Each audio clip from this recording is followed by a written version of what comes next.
part of the purification, kining pagputli sa ilang mga kaugalingon.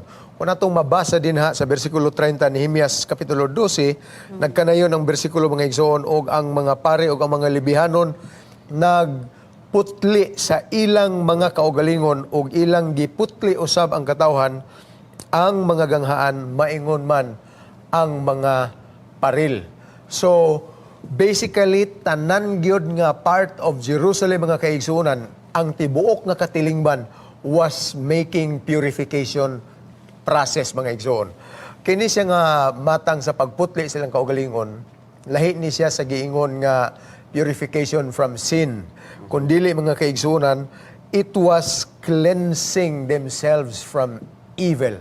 So dili ni about justification, kundi cleansing from evil mga kaigsuonan. So as much as possible, ilag yung gisusi ang tanang mga suok sa ilang mga lawak, sa ilang mga kinabuhi, o sa ilang tanan nga makita mga igsoon nga dili putli nga makigatubang sa Ginoo niadtong panahon. It was very crucial as an elemental part of worship mga kaigsuonan, purity of heart and purity of life. Dokre. Kung atong tanawon ni kining purification o pagputli mga kaigsuonan, actually alang na kuno dili ni siya ang ilang kaugalingon mo'y naghinlo kanila. Apan alang nako mauning panahon nga diin ilahang gisusi ang ilahang mga kaugalingon kung do na ba sila'y mga binuhatan nga dili angay diha sa Ginoo nga pangayoan nilag pasaylo ngadto sa Dios. Kay kining purification process nga ilang gihimo, it is not the forgiveness of sin kasama sa gisgutan ni Pastor Hes kaganiha, but rather it is the accepting, yung pagdawat nato nga gikinahanglan nga ang kuno nato nga kita nakasala. Ug dili lamang ing-ana ang atong kaugalingon kundi dili apil ang ato ang mga propiedad. Looking at the temple, ilahang ang ganghaan, ilahang giputli, apil ang paril, giputli nila kay gusto yun nila nga sa pagatubang sa Ginoo, pagsimba nila wagi makababag sa ilahang pagsimba o pagdayeg sa Dios o pagpasalamat sa diha nga mahimo sila sa ilahang selebrasyon. Mampingki. Any additional sa point mga nga para sa atong mga listeners? Natural kung musimba ka, may bahin kami ang wala, pero ang ato diri nga eskutan kanang naghalag ka sa imong kagalingon diha sa pag-awit. So gigon man diri nga dili ang kapasaluhan sa imong sala. So ang gimin diri mao nga limpyo ka inside and outside. Sa to pa maayo kag wala kay mga tinaguan nga mga darling sins o nga kanang maayo ka batanan hapsay ka limpyo ka so presentable ka kung musimba ka. So natural na lang na nga ang iyang chain reaction kung musimba ta sa Ginoo nga wa pud tay ligo murag dili pud mahimaya kay masika nang atong katapad diha mo mukuan magida siya mo react magida sa atong baho. So natural gid ka mga kaigsuonan nga sa adlaw nga magsimba ta kun naay mga gathering nga relihiyoso limpyo gid ta outwardly and inwardly.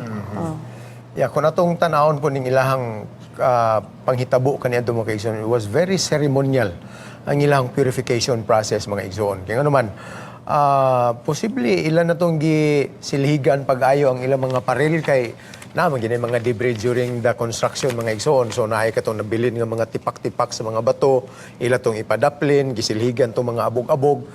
Ma-imagine mo na kung naakay gi-construct bitaw nga any project in the house, abog yun na, hugaw yun na kayo mga kaigsunan. So, butang na to, na-vacuum na nimo tanan, na-limpyuhan na nimo, na-trapuhan na nimo basa nga noog. But there was more than that mga kaigsunan. Mura siya og kung imong makita bitaw ning act of blessing sa kasagara nga magpa-blessing og sakyanan, mga property, balay. Naamang gitay mura og simbolo nga gamiton nga mga cologne bakaron or perfume nga spray, dokre. Kini siya, ceremonial forms lang ni siya mga kaigsunan, but in a sense, it was honored by God, ingon nga kabahin sa iyahang mga katawhan nga nihimo sa ilang part mga kaigsunan to make the place ready and presentable alang sa Ginoo. And of course, for the said occasion mga kaigsunan. So sa atong kabahin karon, wala naman tayo ceremonial nga mga cleansings nga gi-require sa Ginoo because the ceremonial things have already been done away with. Sumala sa giingon sa atong pagtuon sa Biblia mga kaigsunan, human nga si Kristo gihala dito sa templo kaysa may katumanan ni ining tanang seremonyas. But the point here is our hearts should be purified. Matud pa ni Amen. Magpinki kaganina. Kung maglimpyo ta sa atong gawas nun mga kaigsunan, it surely starts from within. Kunya kasagara pod, di man ginato na makas nga usahay medyo bulingiton kita og dating. Pero kung imo nang masinati ang pagkalimpyo mga kaigsunan, pagkaputli gikan sa sulod, hinay-hinay na siya nga mugawas hangtod nga matransform kita outwardly mga kaigsunan. And this purification of the heart begins with being straight with Jesus mga igsoon. So this is essential part of worship. Ang uban sa tuwa, wala man gitay ginababagan bitaw diha sa ganghaan sa itong mga churches nga musimba nga ikaw bulingit ka brad, dili ka pwede. Everyone is welcome. Amen. Kaya nga naman, God looks at the heart mga kaigsunan, and eventually mo transform ni ining tawhana hangtod nga ang iyang pagkaputli sa sulod mugawas gina sa iyang tibok nga kinabuhi mga kaigsoon. And eventually imong makita ng tawhana, posible baho siyang bino kay gikan siya nag-inom-inom unya nakauna-una nga naaman day maayong panahon ani malimtan ako ni pagkapalahubog mo simba siya. Pagkasunod na medyo baho-baho paghihapong tuba na. Hangtod nga eventually magniktay na mga kaigsuonan.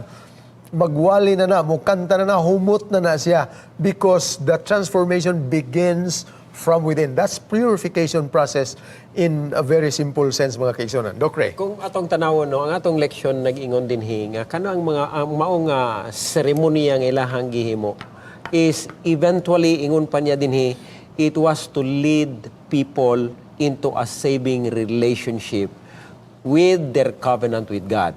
Nga the Lord Jesus Christ and to know His cleansing power in their lives.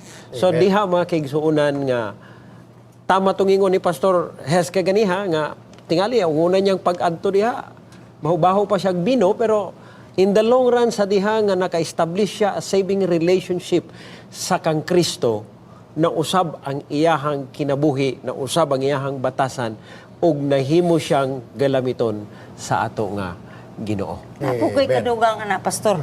Kaya kini manggod, murag public worship manggod ni mga kaigsuonan. So natural nga, kung musimba ta, kanang, ang atong postura, atong pananina, kanang, dili man necessary nga mga mahalon nga atong mga sanina.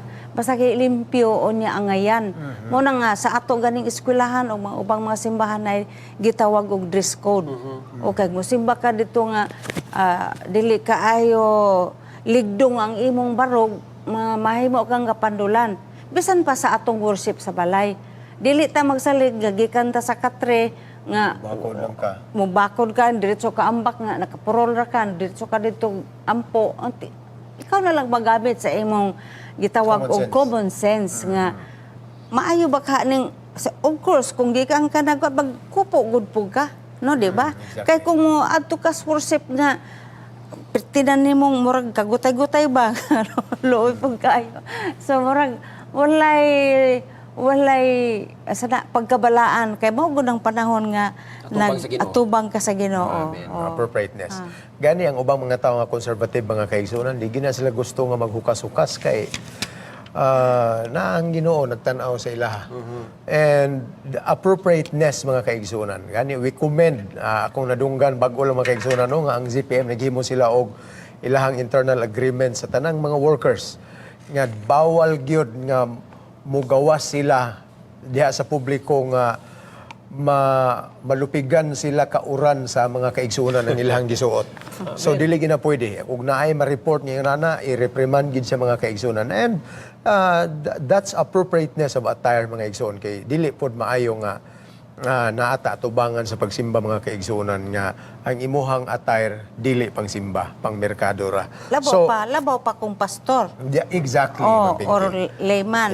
Yes. He must represent the work. God accordingly nga murag kaprespetuhan pod siya.